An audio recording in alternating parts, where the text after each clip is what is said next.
Britain में खासकर Lester से शुरू हुई वो सामुदायिक हिंसा, हिंदू और मुस्लिम समुदाय के बीच जो हिंसा शुरू हुई और जिस तरह से फिर वहां हिंदू मंदिर को निशाना बनाया गया, वो वहां से निकलकर दूसरी जगहों पर भी पहुंच गई है। और इसका शिकार साध्वी रितंबरा भी हुई, जिनका एक कार्यक्रम बर्मिंघम में रद्द करना पड़ा। खुद साध्वी रितंबरा इस वक्त हमारे साथ हैं, सीधे उनसे बात करते हैं। साध्वी रितंबरा, आपका बहुत स्वागत है TV9 भारतवर्ष पर। मैम, सबसे पहले तो आपसे जानना चाहेंगे बर्मिंघम में ऐसा क्या हो गया और आपका क्या रिएक्शन है? क्योंकि लेस्टर में कहा गया कि 28 अगस्त को इंडिया पाकिस्तान का एक मैच हुआ, इंडिया जीत गया उस रोमांचक मैच में, उससे वहां पर लोग भड़क गए, हिंदू मुस्लिम की हिंसा हुई, वहां पर हिंदू मंदिरों को निशाना बनाया गया।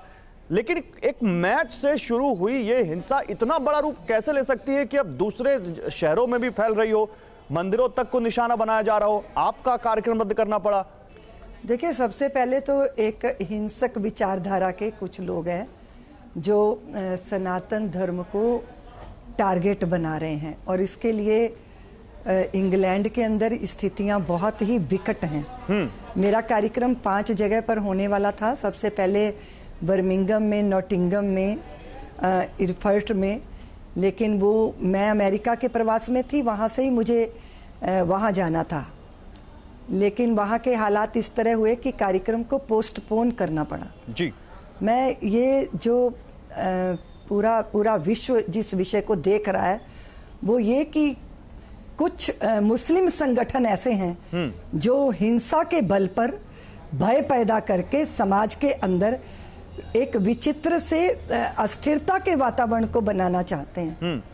और यही वहां दिखाई दिया।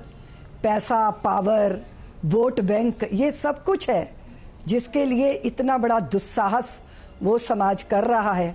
और आप ये देख लीजिए, मैं 9 भारतवर्ष के माध्यम से सबको ये निवेदन करना चाहती हूँ, सब जानते भी हैं कि हिंदू समाज विश्व के अंदर जहाँ भी है वो बड़ी शांति और सज्जनता से वहाँ निवास करता है। हमने अपनी जितने भी पुरुषार्थ हैं उस देश में किए, लेकिन कभी भी कोई हिंसक झड़पें की हों ऐसा कोई सामने विषय आता नहीं है। लेकिन ऐसे शांत समाज को भी टारगेट बनाया जा रहा है, ये बहुत दुर्भाग्यपूर्ण घटना है। मैं तो वहां जा ही नहीं पाई। आपका न्यू जर्सी में कार्यक्रम होता है, आपका अटलांटा में कार्यक्रम होता है, बर्मिंघम में आते ही लोगों को पता नहीं क्या दिक्कत हो जाती है। और फिर जहां पर आपका कार्यक्रम होना था वहां से जब एक भीड़ पहुंचती है कट्टरपंथियों की, तो वहां से एक शख्स आता है, उसका वीडियो वायरल होता है, वो कहता है बीजेपी एंड RSS की विचारधारा वाले लोगों का यहाँ स्वागत नहीं है। मतलब बर्मिंघम में भी बीजेपी और RSS से डर लगता है वहां लोगों को? देखिए, सबको डर लगता है हिंदुत्व से। हिंदुत्व का जो जागरण है, हिंदू समाज जो अपने ही श्रेष्ठ संस्कृति को लेके जागृत है। लेकिन हमारा जो जागरण है, हमारा अपनी संस्कृति और परंपरा पर गौरव करना, ये तो कोई अपराध नहीं है। हमने कभी किसी दूसरे के लिए कभी कोई आपत्तिजनक बात की हो, ऐसा कभी नहीं रहा है।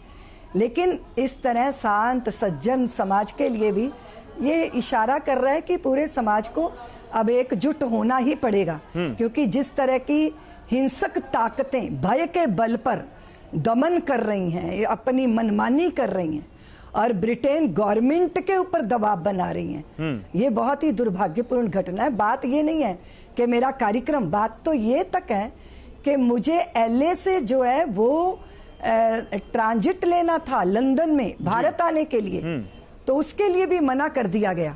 और जो है वो इस तरह का दुष्प्रचार, इस तरह का नैरेटिव सेट करना कि जैसे हम लोगों को मुसलमानों से नफरत है।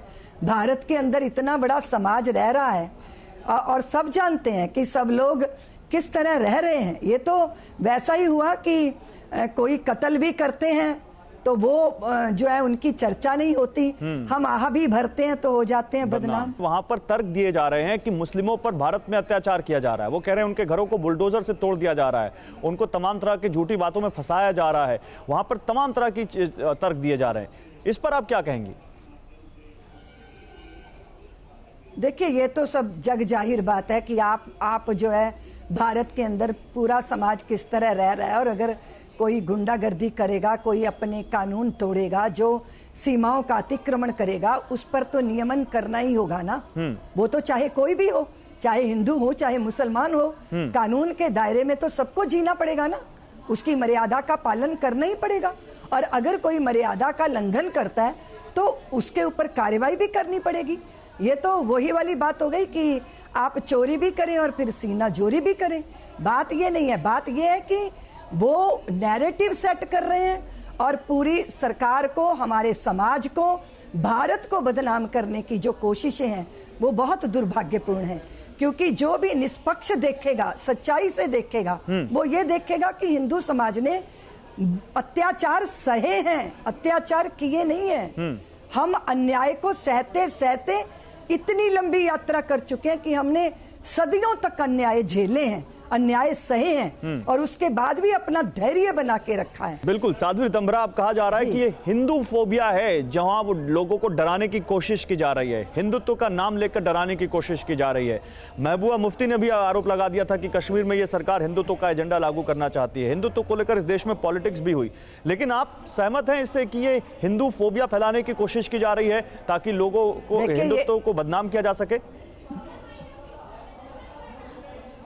देखिए, ये तो नैरेटिव सेट करते हैं, ये वातावरण बनाते हैं, इनकी आदत है और इसका लंबा इतिहास है। नहीं तो आप देख सकते हो कि जहां हिंदू बहुसंख्यक है वहां कभी भी किसी के ऊपर कोई अत्याचार होता है क्या? किसी के ऊपर कोई अतिक्रमण होता है?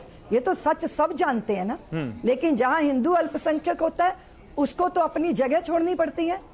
कश्मीर की अपनी इतनी सारी परिस्थितियों में से गुजरकर हिंदू समाज वहां से किस तरह बेआबरू होकर निकाला गया, ये तो सारा संसार जानता है। बहुत शुक्रिया साध्वी रितंभरा, आपका हमारे साथ जुड़ने के लिए बहुत शुक्रिया, आपने अपना वक्त हमें दिया।